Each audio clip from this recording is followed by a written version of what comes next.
The people that are really going out on a limb and sticking their head above the parapet, as they say, you can expect a lot of arrows.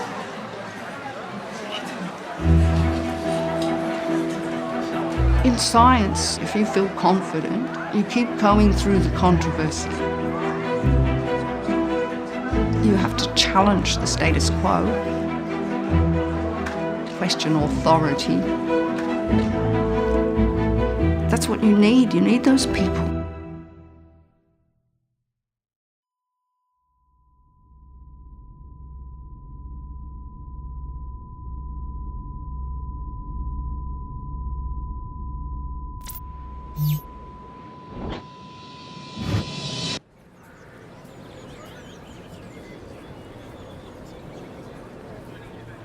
I think I was just interested in nutrition, right from the word go.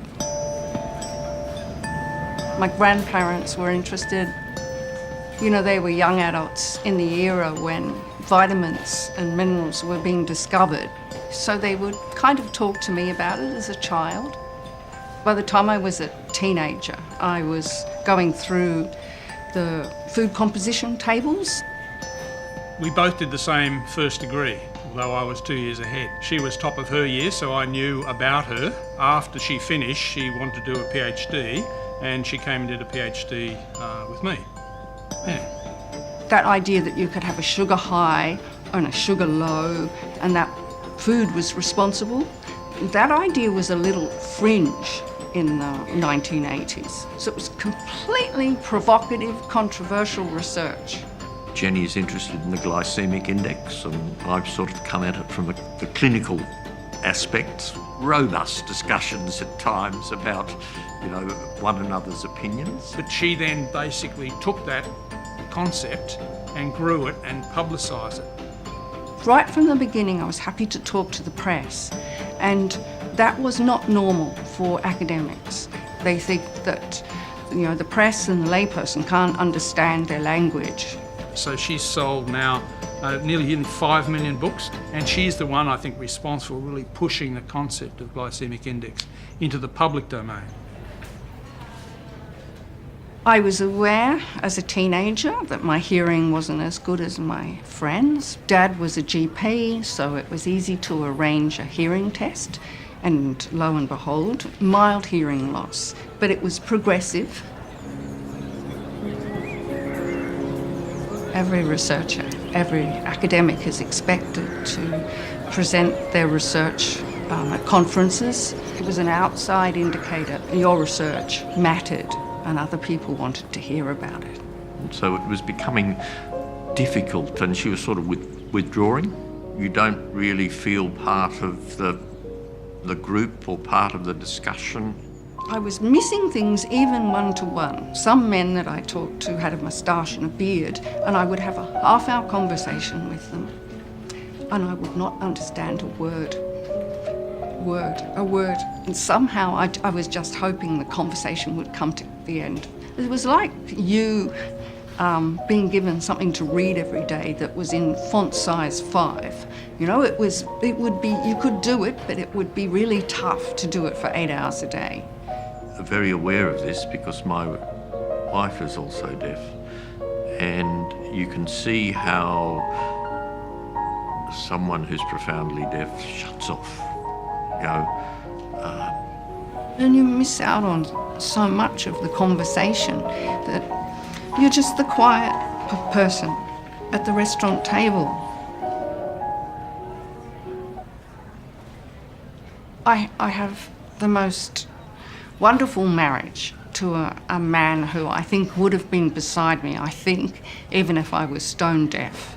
Well, I think that if she'd gone completely deaf and that was her course, it would have been tough. Relationships, career-wise, interaction with kids and family. She wanted to be engaged, and it's very hard when you've got that type of hearing loss to be engaged.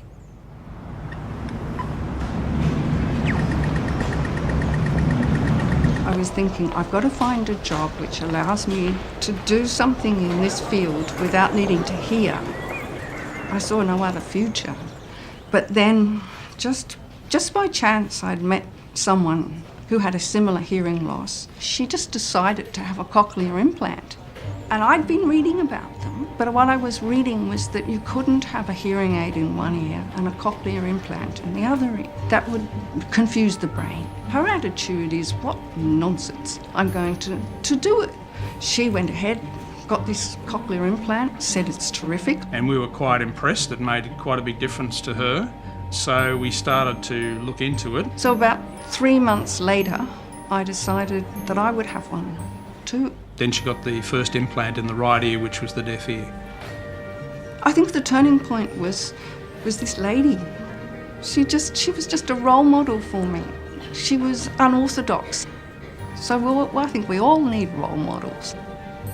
From the 8-week mark, you can see, if you just look at all for the time being, you can see that we've explained to me right from the beginning, because it had been deaf for 10 years, the nerve pathways would have kind of been switched off for a long, long time.